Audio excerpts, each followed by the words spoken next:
out, and there's no either aggressive buyers or sellers at that point. So if we look over here, we see 28 for 0. This means that there's no market participants hitting the ask. So there's no aggressive buyers, right? This will become very important later on in the series when we start looking at absorption, when we start looking at exhaustion, when we start understanding potential lower time frame reversals, when we start understanding when to enter, when to exit. These things become very important, and finished auctions come in line with the delta and the volume, and we will get into that later on in the series. But for basic knowledge at this point, a 0 on one side means that there's no aggressive buyers or aggressive sellers. The auction is wiped out. Now this often leads to reversals, and I want traders to think about this. When you see a 0, so let's take this example, this candle over here. When you see a 0 on the right hand side, that means that there's no market participants hitting the ask. There's no aggressive buyers. So when there's no aggressive buyers and the market moves up, what does that tell you?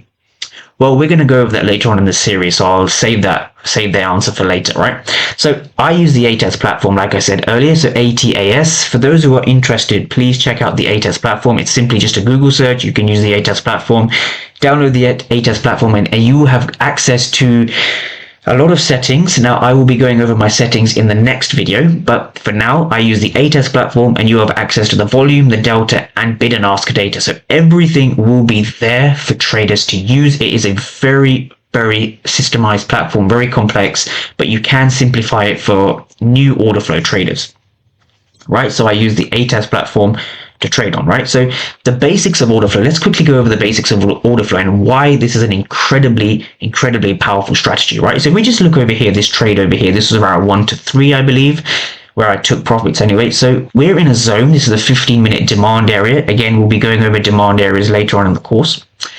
We have a demand area. Now, when price comes into a demand, we want to be seeing buyers in control, because we only want to be buying when there's bigger players, right? We want to be buying when there's bigger players in line with buying.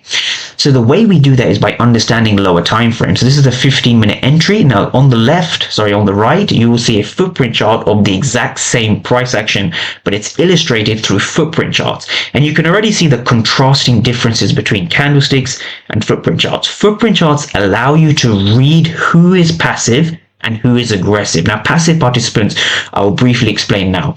So for example, if we see over here, we have a lot of red delta inside of this demand zone, right? We have a lot of red delta over here and red delta over here, right? You can even read the actual order flow, 40 for 18. So that's almost that's just over a 2-to-1 ratio. There's twice as many aggressive sellers as there are aggressive buyers. Despite that, the market moves up. So what does that tell you about the zone? What does that tell you about this zone? So we have a lot of aggressive sellers coming into this zone. Despite that, the market moves up. So this tells us that buyers are in control. So there's more aggressive sellers than there are aggressive buyers. Despite that, the market moves up. So what that shows us is that there's passive buyers sitting at that level. I'll go through that one more time. We have a lot of aggressive sellers over here.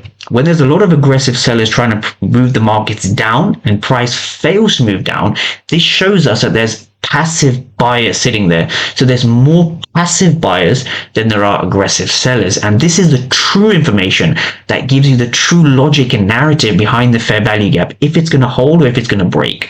And this is the true nature of order flow, and this is how powerful it can be. Another example would be this kind of trade over here. This was really interesting, where notice how the volume was very low down here. So we had a very low volume, and we also had a very low volume over here. So